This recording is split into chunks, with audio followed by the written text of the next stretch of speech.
भगवान आकर एते बड़ खंचा चाउल दे दे मो अंटा कण हो गलानी। हे प्रभु मो चलापथ कुसुमित कर। रुह टे चल चल जीवन मत खाली घुसाई नौ। भगवान मुझे बुझी पाऊनी बर्तमान मो लोकेशन टा कोठी एटा किए नालिया लुगा पिंची ओ बेकड़ा मारी देले लो।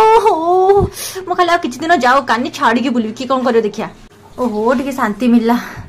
तू ये खाली मोबाइल जीबी देखी बो एटा मैरीगोल्ड बिस्कुट देइथला चाटा खाइदेबा पानी टिके पीदेबा केतोले माने खाइबा तो जाना नहीं तू चाहे बसतिबा पत्ते अनन कि आसिला याडे देख के नांदी खाउन तो आउट क्यों डायले डेगिसलु डालो यार एई टाइम में आसीवर थिला हेलो छिया जना मत पर घर को ए त नियम कांदेले कोन हब हां हेलो सत्तरे न हब कांदुची आ तू बसता मु जाउची।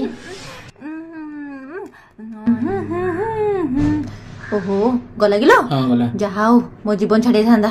ई भगवान तो अधा बिस्कुट खाइ दिछु चुप गला आधा बिस्कुट खाइ दिला बहुत होते देथिला कि मते देथिला मो दीटा खाइ तांदी। जा पानी टिके आनी मो तंटी सुकी गलानी कोडे गल्ला पानी टिके दबा। आलो खुडी ए टोका ते कहि नथिला मो रानी हार देबी बोली एटा कोन ओटे छोटिया तंटी चिपा हार देइची मो तंटी चिपी जाउची मते लागुची मो सासु बदिरा काडू बंधा रखितला दे देइची आ सुन तू मते राती 12टा परे कॉल करबोला कथा हबा इटू डाइलेलो मा कथा तो कहबो किंतु मुहड़ क्या हाथ मारुच ई मालो पेली दिले हाथ जानी पालिनी हप्पा।